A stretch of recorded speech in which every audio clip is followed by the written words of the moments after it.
The Trump administration has ordered NASA to draw up termination plans for 2 critical climate monitoring satellites. This comes amid broader efforts to slash NASA's science budget by nearly 50%. The targeted missions are known as the Orbiting Carbon Observatories.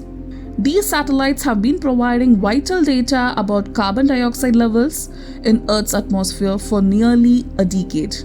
One observatory is attached to the International Space Station, the other operates as a standalone satellite. If terminated, the standalone satellite would burn up in Earth's atmosphere. The data from these missions is widely used. Scientists, oil and gas companies, and farmers all rely on these information. The satellites measures carbon dioxide levels and planet health around the globe. They are the only federal satellites specifically designed to monitor greenhouse gases. Former NASA engineer David Crisp designed these instruments. The Orbiting Carbon Observatory 2 is NASA's first mission designed specifically to measure carbon dioxide in the Earth's atmosphere. He says current NASA employees have been asking him technical questions about shutting down the missions. They were asking me very sharp questions, Crisp told NPR. The only thing that would have motivated those questions was somebody told them to come up with a termination plan. The cost to keep both satellites running is just $15 million per year. That's a tiny fraction of NASA's $25 billion budget. NASA's own review in 2023 found the data is exceptionally high quality. Congressional lawmakers are pushing back against the cuts. Representative Zoe Lofgren calls the move catastrophic.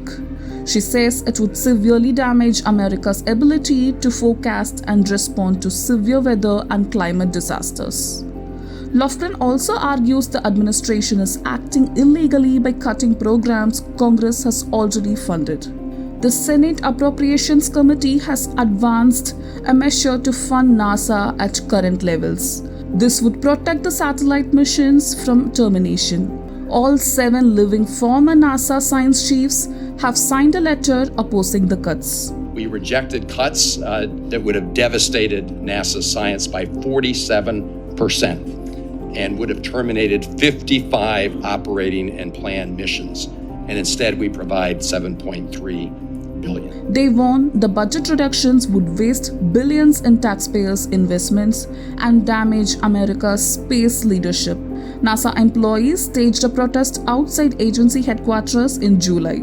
They carried signs reading "Save NASA Science." More than 280 current and former NASA workers have signed a declaration opposing the administration's changes.